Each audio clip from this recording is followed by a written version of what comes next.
prédit qu'ils ne vont pas nous donner ça, ou qu'ils vont nous tourner en rond, ou qu'ils vont traîner. L'enfant est déjà né. L'enfant est déjà né. Il est condamné à vivre et à grandir. Et il est en train de grandir. Ce que je vois dans cette salle indique que l'enfant a grandi.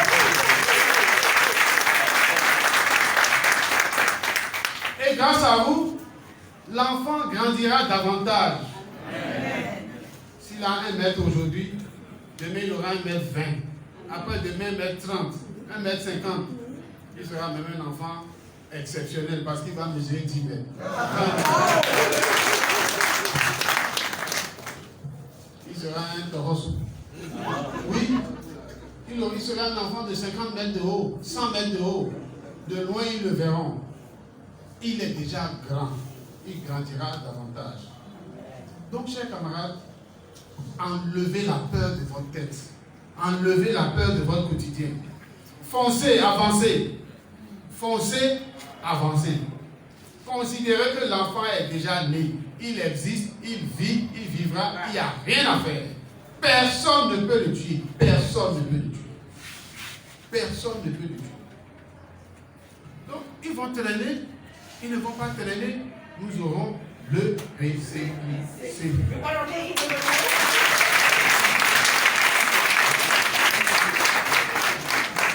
N'ayez pas de plainte, n'ayez pas d'inquiétude.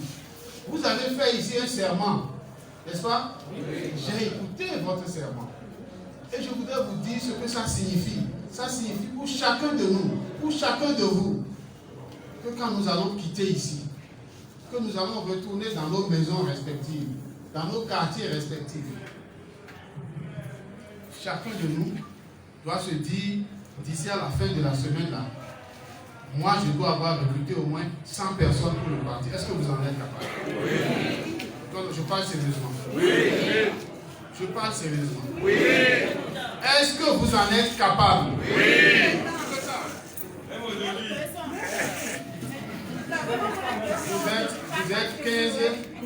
Vous êtes 15 au moins fois 7. Ça fait combien?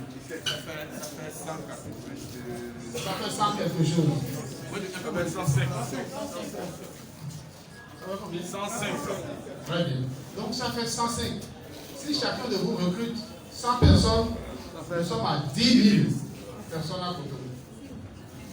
Déjà, dans la 16e seulement. Est-ce que c'est possible? Est-ce que c'est possible? Lorsque je vais envoyer des fiches d'adhésion à Cotonou, est-ce que c'est possible?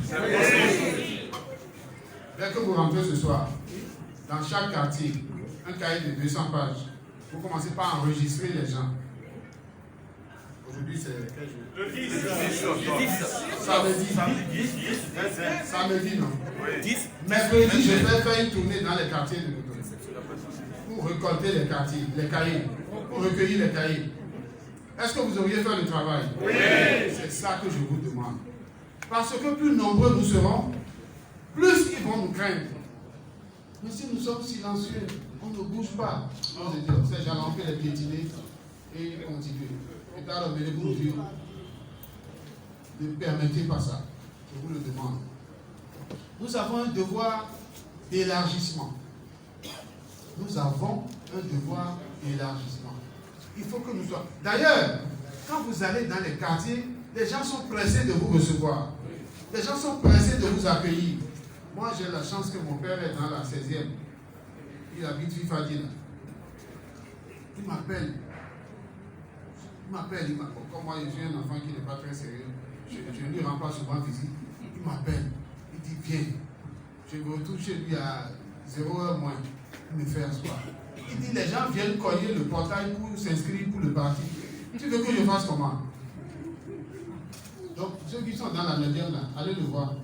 Commencez par le recruter lui-même. Et laissez-lui un cahier pour qu'il recrute les gens qui viennent le déranger ou qui viennent cogner à son portail. Le coordinateur, je connais là. C'est ça. Et c'est comme ça qu'il en est ainsi dans toutes nos maisons. Les gens sont prêts. Ils sont démocrates avant même de s'inscrire. Donc, allez constater leur inscription, allez officialiser leur volonté, allez consacrer leur volonté de s'inscrire au parti Les Démocrates. Cotonou nous appartient. Qu'est-ce que j'ai dit? Cotonou nous appartient. Et il nous revient de nous organiser pour démontrer, comme plusieurs autres villes, pour démontrer ce que nous sommes en train. Mais j'ai dit que vous devez faire l'élargissement, mais vous devez aussi faire de la solidarité. Pour chasser la peur qui vous anime là, il faut aussi de la solidarité. Parce que celui qui a peur, ou qui a quelques sentiments, et qui a quand même l'assurance que son voisin est là, il peut le défendre, il peut le soutenir en cas de persécution, en cas d'agression, il devient encore plus courageux, il devient encore plus fort. Vous avez un devoir de soutien mutuel. Qu'on ne vienne pas dans un quartier déranger quelqu'un sans que les autres aient réagi.